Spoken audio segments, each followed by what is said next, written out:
All right, ready to dive in. Today we are tackling the fascinating, sometimes head-scratching world of English grammar. Listener requests. Yes, we got a ton of requests to really dig into the past perfect and past perfect continuous tenses. It's just like we all use the past tense, right?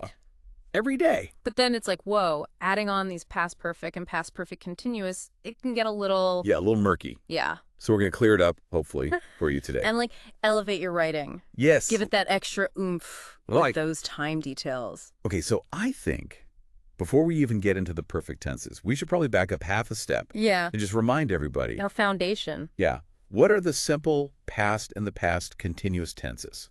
Because those are kind of like the building blocks, right? Yeah. So just as a quick refresher, the simple past is for actions that started and ended in the past, like I walked to the store. Boom. Done. Over. Exactly. And then the past continuous is for actions that were ongoing in the past, like I was walking to the store when I saw my friend. Setting the scene. It's all about that background action. Yeah. Right? Exactly. Okay, so now that we've got those down, let's bring in the big guns. The past perfect. Okay, so the past perfect, think of it like this.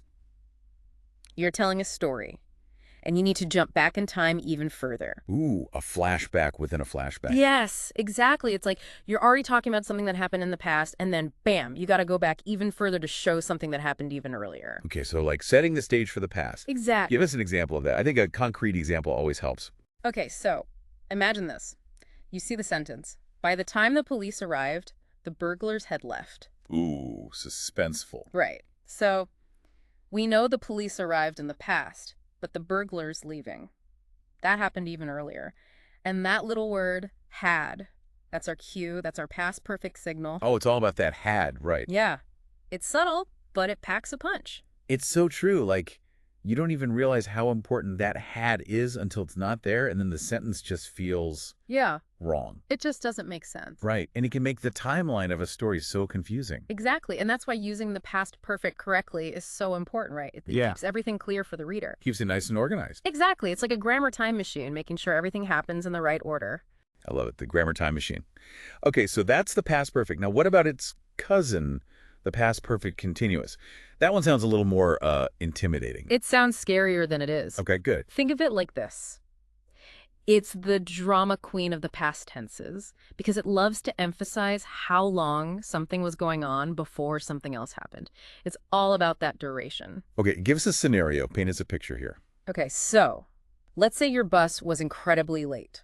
The worst. I know, right? You could say, I waited for an hour. But to really get across how long that felt, you could say, I had been waiting for over an hour before the bus finally came. See? Oh, I feel that had been waiting deep in my soul. Right. And that's the past perfect continuous at work. It's not just that you waited, it's that you were waiting and waiting and waiting. It emphasizes that ongoing action in the past. And again, that little had is doing a lot of the heavy lifting there. It's our superstar. It's true.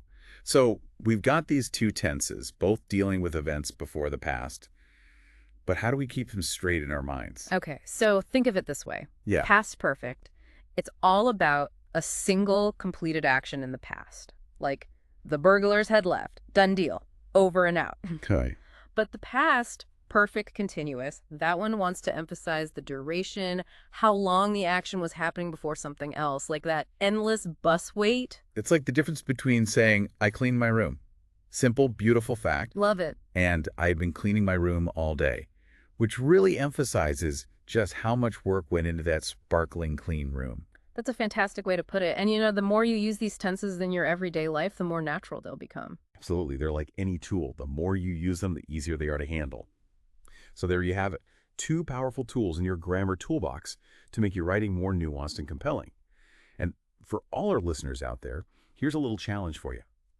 Think about a time when something totally unexpected happened to you, like maybe you missed your flight or you won a raffle out of the blue.